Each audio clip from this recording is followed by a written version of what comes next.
Hello everybody, hope you're all well. It's great to be back after a super birthday. 50 feels just fine.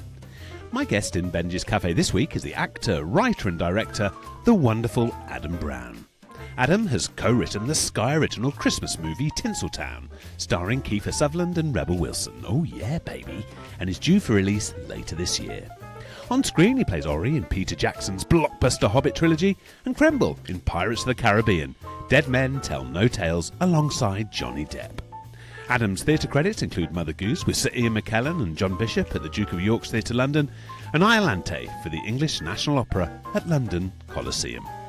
With his comedy partner Clare Plested, Adam has performed worldwide as the comedy duo Brown and Plested, and he is the co-writer of the award-winning pantomimes at Newbury Corn Exchange and Salisbury Playhouse. In this episode, we discuss embracing versatility, the joy of panto, and happiness, the creation of his movie Tinsel Town, and Adam shares the life-changing experience of filming the Hobbit Trilogy. So to get a role like that was amazing, and the repercussions of it is I'm still in the world of Tolkien now, and I still do events, and I'm still living the world of that one audition, 15 years later. It was a life-changing job. I kept thinking that they got the wrong person. I'd done a few adverts. I think I did an episode of Chuckle Vision where I was the bad. Now I'm working with Peter Jackson. He's super talented, super kind, and well, just super duper. Welcome to Benjy's Cafe podcast, Adam Brown. Good morning, Adam. How are you? Good morning. Yeah, it's lovely to talk to you, mate. It's great to see you. We first met and worked together on it was Aladdin at the Newbury Corn Exchange. That was during a funny period, wasn't it? I think it was almost like mid-lockdown when the theatres reopened. What a joyous experience, and it was wonderful to be involved in something that just buoyed everybody's spirits during that difficult period. Yeah, when I look back at that show, it's kind of up there with one of my proudest moments. Just us as a group of people going, there's a pandemic, but we're going to put a show on. And we were one of the very few pantomimes actually happening because people got very fearful and stopped doing them. But with the persistence of the venue and all of us, the group of people that we managed to get together, you included, it was like, right, we're going to do this no matter what's coming our way. we're going to put on a show. We're going to put on our face masks and put on a show for sure. It was a joy. What a wonderful bunch of people. And it was so great and so emotional. My goodness, I remember that first night because we started rehearsals. And like you say, Adam, we weren't sure if we were going to get, to opening night, but we did. And we put on the show. And it was just wonderful. Even if people were sat, individually between screens, it was such an emotional experience. And I think a huge reminder of just how important theatre is, especially panto, for people's happiness. Yes, yeah, it was. Yeah, I mean, I shed a few tears sat in the back as a director, going, "This is just amazing." Just like the mechanics of it, there were like two props for everything, weren't there? Because you weren't the same props. We tried to make light of what was happening around everybody, but we got there. I don't think we got through the whole run, but it was cut short from an announcement from Boris very suddenly. But old Boris piped up mid-run, but we got a fair way into it and just so appreciative. And actually, when I looked out there, Adam, I thought you were just crying at my performance. Honestly, one of the best baddies. Come on, you have to say it was when the Tiger King was at its proper fame, and Abanazar was basically Tiger King, right? What I loved with your script, it was so innovative, it was fresh, but you gave us as a cast just room to play, and that was so lovely. Is that something that you enjoy doing, just giving lovely little pointers where you say, right, here's a lovely little initial thought, off you go, and let's see what you bring to the production? I think so. I think from my work back in the day with Claire and touring and my kind of clowning type background, it's always got to be fun. Otherwise, what's the point in doing it? I still get shocked whether I'm on set or whether I'm on, on stage and you're giving gifts to an actor, in front of you, and however professional they are, they're like a robot. I'm not saying the performance is bad. I mean, it's incredible what they're doing. But you're like, oh, I gave you a little gift there. You could have kind of just taken that, and we could have see where that. I know it's very different in particular types of performances. You have to hit some notes right, but I just love it when it's free and things can happen and develop and change with somebody in front of you. Your relationship with Clare Plested, that started at Middlesex University, and did you know straight away that this is my kind of person? But then how joyous was it knowing that the marriage of your personalities could produce such great comedy? We just hit it off, and I think basically we found the funny in everyone taking other things very seriously. We were like, this is ripe for kind of, let's take the piss out of this. And we did. So we did our first show together back in, God, it's donkey's years now, and we took it to the Edinburgh Festival and the National Student Festival, and basically the premise was, it was when Changing Rooms with Carol Smiley was massive, and we decided to have a couple that had the changing room team had been in their house and turned the house into a garden, and there was soil on the floor, and they now had to watch the television in their welly boots. And it was like the breakdown of their relationship, and they were just massive TV lovers. And we just found just a step, us dragging in mud into the studio. And from there it went on, and we did 7 shows together. Edinburgh Festival got picked up by the British Arts Council. We were in a time where it doesn't exist now, but we were really nurtured and we were really looked after. There was funding out there. We could go into different parts. I mean, it was tough, we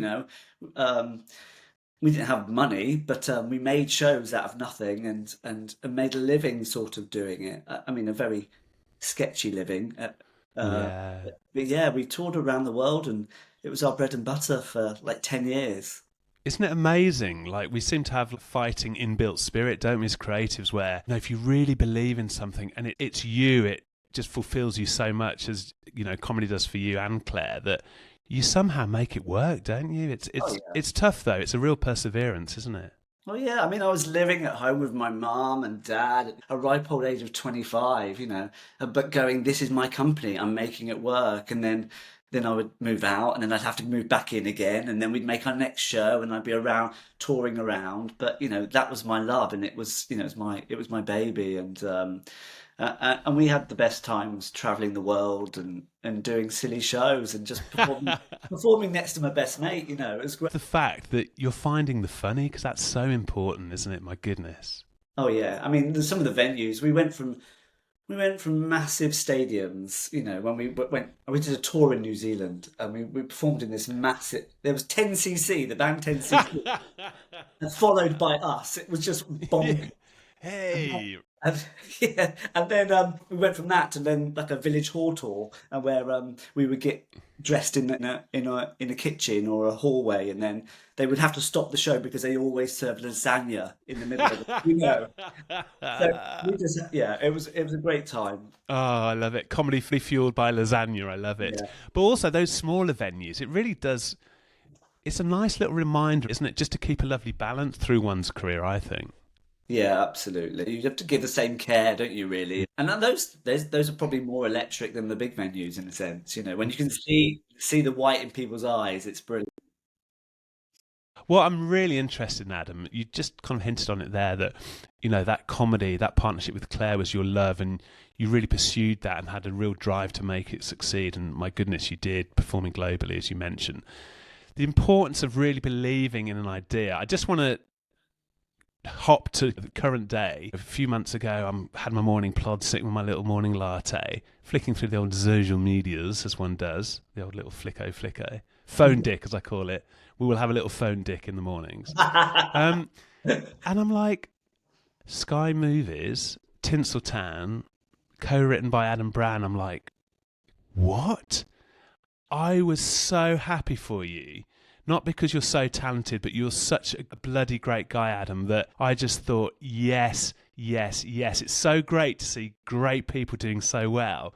Oh, and completely deserved. But I would love to know how that idea popped in. Also, just the fight and drive you had to show to get to the stage where you're on set, you're on location with Rebel Wilson, Kiefer Sutherland. It's wonderful. I think a huge message. And if you believe in something, just pursue it. Just give it a go. yeah, yeah. You're right. I mean, it's been a long slog, that particular script, but it happened. Yeah, I'm over the moon. I can't wait to see what they've done with it. But probably very different to what was on the page. But I'm excited. Yeah, the idea again. Back to lockdown. I think we were so starved of creativity and getting out in the world. Yeah. Almost it exploded people's imaginations, and they were like, "What can we do? What can we do?" And I was having a coffee with my friend on the beach. This is a really good friend of mine, Fraser Flintham, who lives in Hove, and we were at a distance, having our coffee.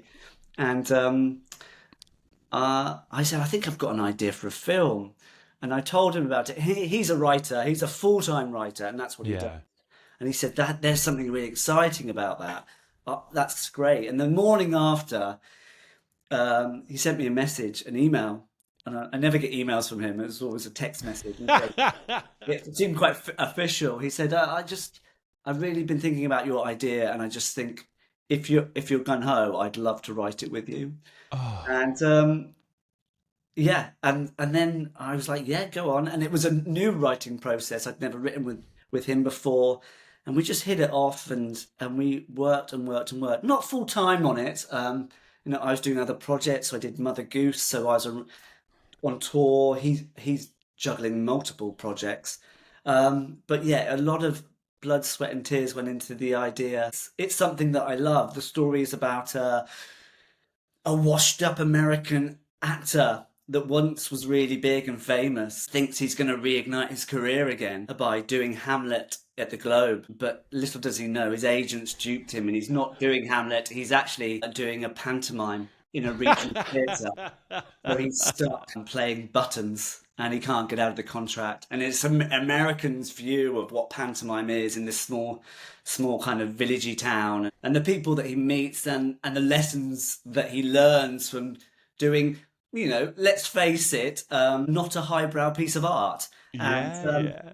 there's a lot of messages there about what's good art and what's bad art. And I'm a real panto lover, and I really get angry when people diss panto, Yeah. and roll their eyes at it. I think, I mean, if you can't do panto, I don't think you can do Hamlet. Do you know what I mean? It's really it's really something that's quite passionate. So then I just think those two worlds colliding, and the lessons he learns, the quite arrogant performer becomes in love with theatre again through panto. Do you know what I mean?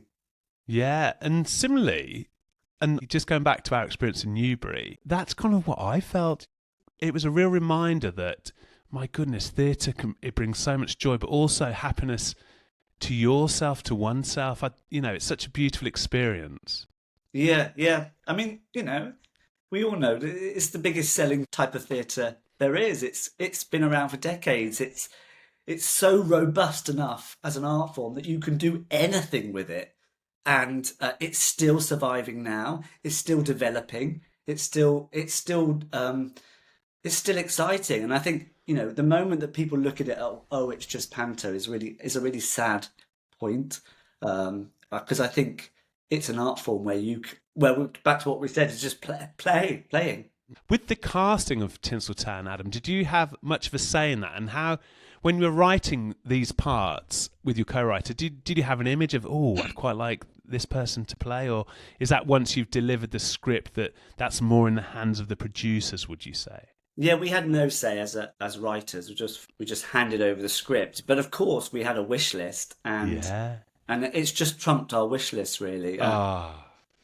Kiefer Sutherland was one of the top five. And then when they announced Rebel Wilson, I was slightly floored by that. I thought, this was an idea that we had on the beach, and now it's got the big bucks behind it, and it's a machine now, you know. Well, I'm so excited to watch and enjoy, and my goodness, just huge kudos to you, Adam. It's wonderful how exciting. It must be something you're so proud of. Yeah, I think so. I'm also. I mean, I've obviously not seen the product. I've been on set, and it looks spectacular. The production values are amazing. They built this whole theatre in the studio up in Leeds. But yeah, I think the process of writing with my friend, it's just fueled me to get the next nugget, the next idea, and that's what we're both kind of thinking about now: is what is that idea that makes us both want to spend a lot of time, writing it. Ideas keep coming, but there's those ones that are just shiny and gold, where you just go, "That's the one that." I knew it was, when you can say a log line like that, and I just knew it was I knew it was a film that I'd watch. And imagine the buzz of just that moment when the idea hits up here. It's like, oh yes, this, don't you? Yeah, I mean, he after Fraser emailed saying I'd like to do it, he said, "Let me know what you think the story is," and I wrote a one-page document. And when I revisited that like 2.5 years later, after the process of that taken that long, it's pretty robust. That one, that almost we could have sold the script on that one page rather than a whole script. But yeah, no, I knew it was a gold story, really, and let's hope it is. Oh, I'm sure it will. You mentioned there the crossover between Panto, and if you can't do Panto, you can't do Hamlet. Years ago, I saw Ian McKellen play Widow Twankett, the old Vic, in Aladdin. I saw him play Richard II, I think it was, at the National years ago. My National Youth Theatre days back in the 1950s, and I was blown away at his skill, his technique on stage as a Dame, and he's somebody you've worked with, especially in the Hobbit trilogy. It's a real skill and a real craft, isn't it, to have that crossover, to be able to be comfortable on stage and in front of a camera lens. Is that something you found difficult to adapt to when you appeared in The Hobbit, Adam? And just like, we all have self-tapes, but my goodness, the moment that self-tape dropped through, or that email to audition for Peter Jackson, I imagine that was kind of, okay, this is like another level, right? Yeah, I mean, it's quite a long time ago now, but going back to my work with Claire, I was so fully invested in that world. And what helped me fund most of that is that I was kind of the advert boy. I used to do the gormless look at an office, and I got cast by the Hubbards quite a lot in adverts. And then my agent rang me and said they're looking for actually they were looking for Bilbo Baggins, because they weren't releasing Martin because of Sherlock. The BBC weren't releasing him, so they were hunting for a new Bilbo. So anyone under 5'7", pretty much as an actor, kind of got seen. And I went along, and bearing in mind it was my first film audition, my first film audition, and I was petrified, but I'd done the work on it. And they were lovely, and then just said, "That's really good, Adam. You'll know pretty soon. We upload these images to Peter and Fran and Philippa in New Zealand." And then I sort of forgot about it. And then I was in a panto in Newbury doing the press call. I was dressed as a frog prince. I get out of costume. I'm in the car with lots of actors stuck on the M25, and my phone rings and went, "Where are you?" I went, "Oh, I'm in a car." "Okay, just to let you know, they love you. You're not Bilbo, but they loved your tape so much, they're writing one of the dwarfs for you. You're going to be Ori the dwarf." I'm going, "Oh my God, oh my God, oh my God." Then I was like, "What's a dwarf? I've not read the book. Is that like third villager from the left? I don't know. If it is, I'll still take it." They were like, Yeah. "No, no, no. This is," at the time, it was 2 movies. "You're moving to New Zealand. You're going to be there for 2 years." It turned out to be 2.5 years. I'm like, oh my gosh, I'm screaming in this car. And then all the other actors that are in the car going, what's going on? And then the agent says, "Oh, but don't tell anyone." I'm like, oh my gosh, I'm in a car with lots of actors. Yeah. Oh my goodness. And we were stuck in traffic on the North Circular, and I said, I've got to get off. I've got to get off now. I said, please don't tell anyone. Of course, they told people. And I Yeah. ran into a pub. It was in Highbury, and I went to the bar. I was shaking. I had a scotch. I never drink scotch.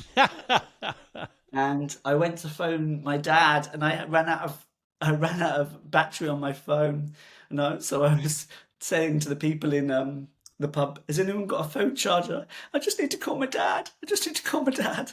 And yeah, he just blew my life up in the air. Like I never I never really saw Ben. If I'm honest, I never really saw myself as an actor.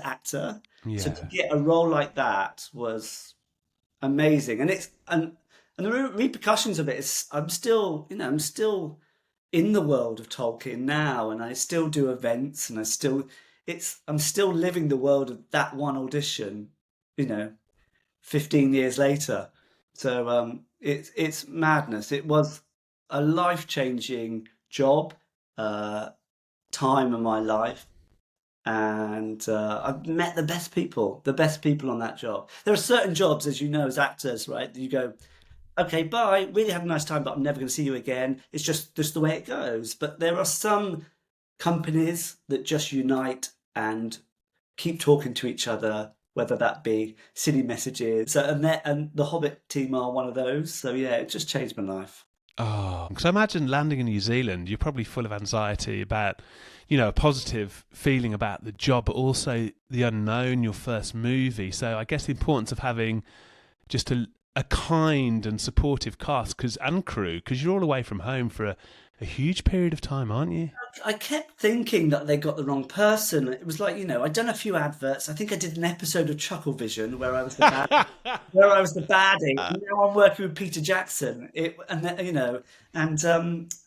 I remember being on the plane, first class out there, literally with Martin Freeman, scared to introduce myself, but like just watching him sleep, going, "Oh my gosh, is Martin Freeman there?" You know, can't believe. And then just getting there and becoming a real company. It's one of the only film experiences, and they are incredible in New Zealand, where everyone is, of course, people are paid differently. Of course, people get different perks. But, I had the same size trailer as Ian McKellen. I had the same, we were a unit, we were a family. And I think that's really good going forward. It's the ethos of going, I'm making a project with you guys, and I feel on equal playing field. Where I've done previous shows, and the size of your trailer sort of determines the size of your role, and I go, well, how do you make a Yeah. how as a company do you make a project like that when the world around you is so hierarchical? So it was just wonderful. I lived. My house was I could throw a stone and hit the beach. Oh, I it was the perks I had were, and the stories I had, the people I met. Um, whether it be flying to a top of a mountain to film, or going down in a barrel down a river. Going to a One Direction concert with Ian McKellen, going bowling with Billy Connolly. All these stories just will stay with me forever. It was brilliant. and is there a chance during the filming process to really learn from other cast members and to really absorb Peter Jackson's style? Is there time to just take note of, how Ian McKellen might play a line? Is there time to do that? Yeah, there is actually. There's a lot more time, I think, with Pete than any other director I've worked with. There's a lot of rehearsal, which is very rare. And also, he was incredibly, the team they knew that I was literally a fish out of water. Um, but they started me up, they were like, Pete, come on, coming in. Right, Adam, we're going to put you right at the back. This is your first day. You just feel the scene. And I was like, it was wonderful. They just knew, and the team out there were. I had a meeting with like the ADs, and they just took me around, going, "Okay, this is the camera. This is what they mean by this. This is what they mean," and that would never happen on anything, ever happen on it. They were just so lovely. They really took me through the whole process, and learning from those everybody around you was just great. Just sitting, just watching them. You're going, he's working with Gandalf here. It's amazing. Well, you're such a likable chap, Adam, that despite them being lovely people, that people probably bending over to kind of help you and to make sure you felt comfortable. And now I'm alcohol free. I'm a real believer of being my true self in any environment, really, because I think you have to be, don't you? And I'm sure people saw straight away what a talent you were, but just what a likable asset to a movie set you were.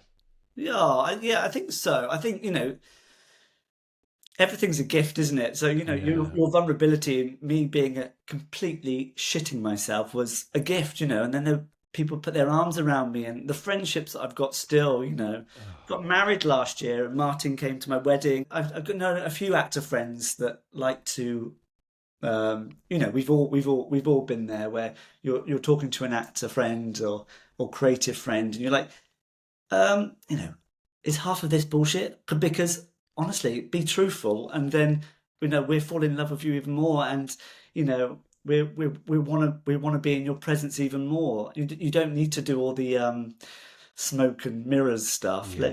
Let's just cut to the chase, I think. Yeah, just honesty, being open, and just being kind as well. Just creating a happy environment to work in, be it, I imagine on a film set and in a theatre.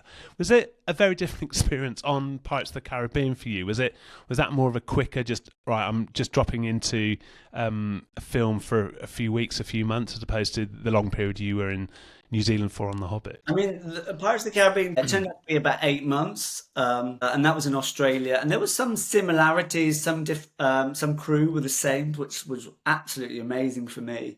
Yeah, it was still a fantastic project. The locations were amazing. Like working with Johnny Depp.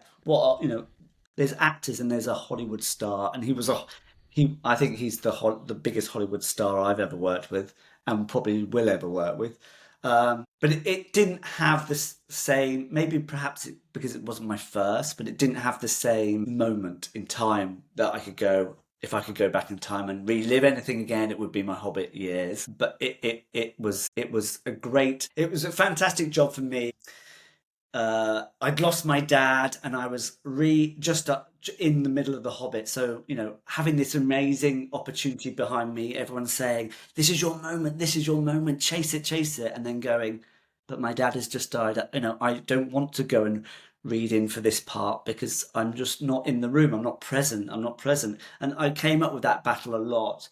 And then I got the Pirates. So for me, I think Pirates was a validation that things can move forward after dad. So it was a really important time for me to sort of push things forward for me and go, okay, you're not a one-hit wonder. You can carry on. You can do things, and life may be very different, but you can still push forward, I think.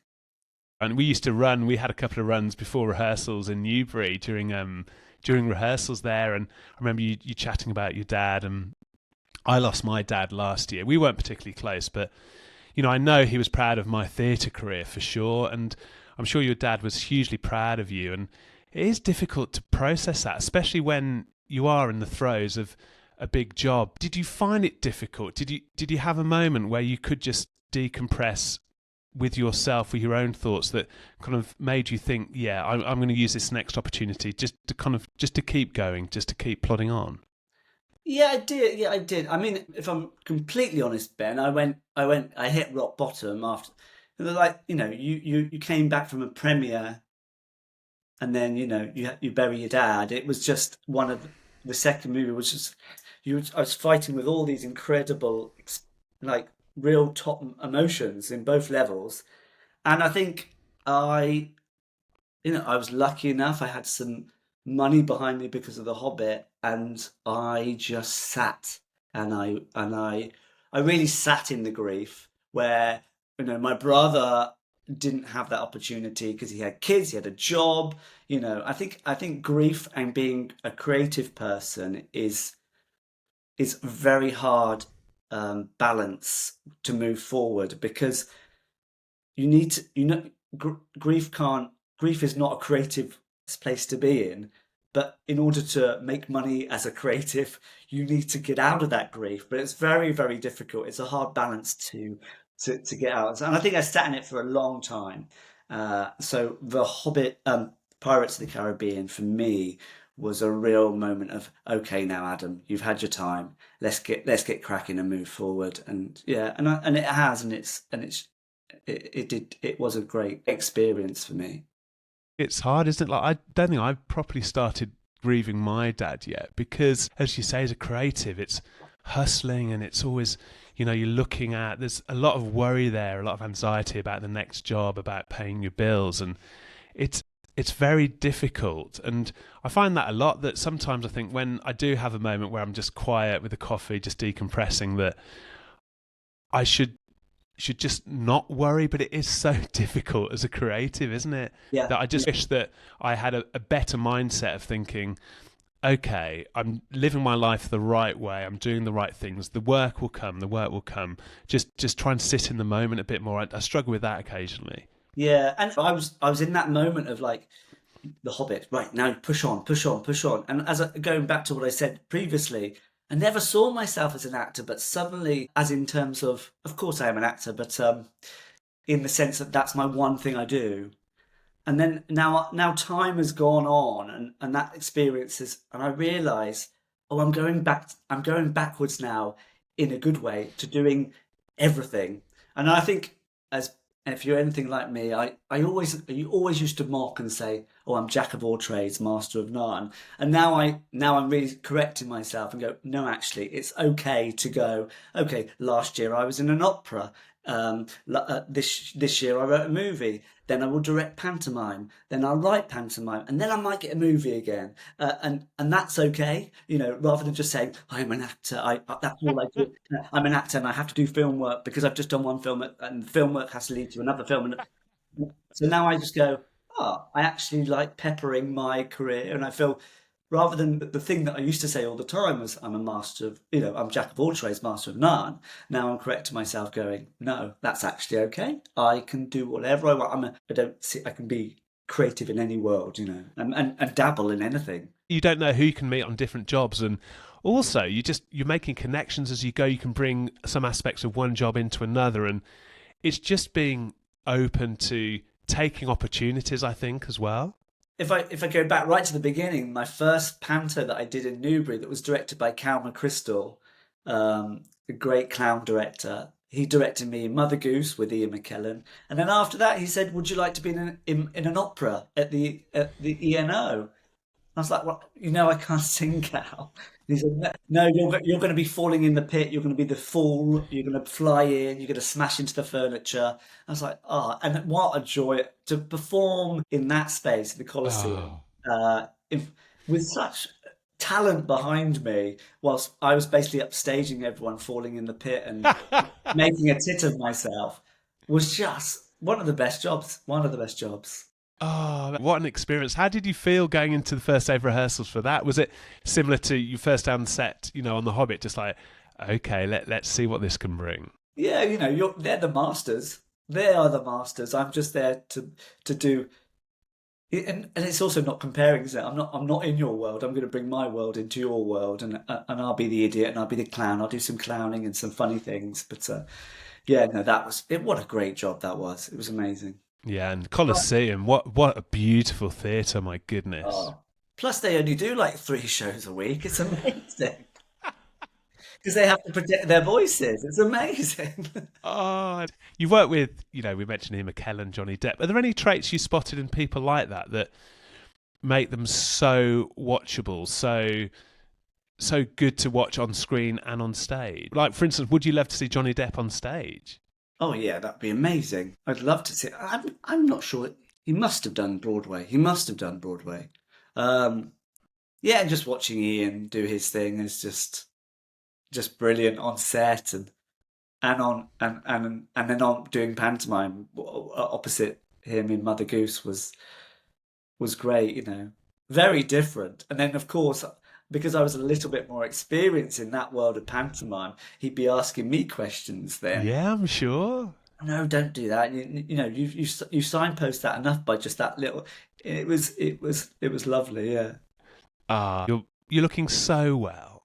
What do you do to keep yourself happy? I mean, you're busy, script writer. You're just a busy sausage. Are there any little kind of little anchors to your day or to your week that you feel like you need to do to keep you in a happy place, Adam? Uh, yeah, I think I'm getting more and more content with just being with my family. We got married last year. Me and Charlie and the dog walking our dog. He's walking now. Our dog was in wheels, and now he's walking. So just being together, I think, and we he's an actor too, Charlie, not the dog. Well, he does get sometimes more press than we do in our local rag because they see him in wheels. Um, me and Charlie are both incredibly jealous. But we our timetable, weirdly enough, is so strange, and we it must be the same for yourself. You get a job, and it's not questionable if you're going to Yeah. go away for 6 months or 4 months. You just make it work. So it's nice to have that moment. Like we got married last year, we hardly saw each other, and now this year we're both not working. So it's like, oh, this is what it's like to be to be married and in the same room. Being with my family, I've got into probably midlife crisis stuff. I've got into the gym, which is good for me, and I always poo-pooed the gym. I was always the skinny fat man. Till you realise at the age of 45, of which I am, you go, okay, now I see why people went to the gym in their 20s. Now I need to stand straighter, you can't get away with that geeky skinny look because the shoulders will roll. And so yeah, the gym, good food, and be with my family and travel. We just come away from Spain together, Yeah. but we both said like travel's good for our relationship as well. It's just so nice to experience stuff together. Well, you're looking super duper. I saw a picture of Charles on the socials as well. I thought I was looking at a picture of one of the new gladiators. I was like, blimey, you're going to be ripped. You're going to be Mr. and Mr. Brighton, Adam, uh, 2025. I had to take a lot of photos to get that right angle. What I completely agree with, though, to be in a relationship where your partner's kind of understanding, you're just there to support one another, aren't you? You get it, you get the business, and increasingly, the older I get, away from work, just having a quiet time at home. I've just had my 50th birthday, and to be at home with a coffee and just with Rita and Betty, our little cocker spaniel, that's just enough for me. And I find then that I'm kind of recharged and ready to go when the work does arrive. Do you feel that yourself, that you have such a nice balance of home life that when a job does come, you're ready to attack it full on? Yeah, I love it. I mean, it's just amazing. I mean, I wouldn't want it all the time. That's what's so good about this profession, that I mean, you've got to have a little bit of luck and talent as well. But it's the industry where a phone call can literally change your life. And I've had a few of those phone calls, and they've been great. And so be prepared for the phone call, I guess, isn't it? It's because it will come, and they will, whatever they are. Um, Little moments where things happen, and you go, right, okay, well, let's work that. How are we going to do that? I don't know. We'll work it out. Let's see what happens. Well, you certainly do that, Adam. I admire your talent, your personality, your success is so deserved. And I just would love to thank you for spending the time with me this morning. Is it a busy day ahead for you? What's on the agenda? I'm off to the gym to see my PT. Hey, good stuff. Good Yeah, lad. he's turning. I have to send photos to him. So we've gone from hatching pigeon from the nest look, uh, and he's turning me into an albatross. So we're on the road to Albatross. It could take a while, but check in later. And then we're off to see Sam Fender in London uh, Oh, to play, which is going to be great. Although as I get older and older, the thought of going I live in Brighton now. The thought of going to London, I just go, oh God, yeah, yeah. That's why I love Glastonbury so much. I just put it on the telly, and then just sit on the sofa with my cup of tea, and then I'm very happy. But oh, it's, I it's know. all worth experience. Do you still put your wellies on just because? Yeah, just in case, yeah. Adam Brown, it's so lovely to chat to you, and thank you so much for joining me in Benjy's Cafe podcast. Thank you, matey.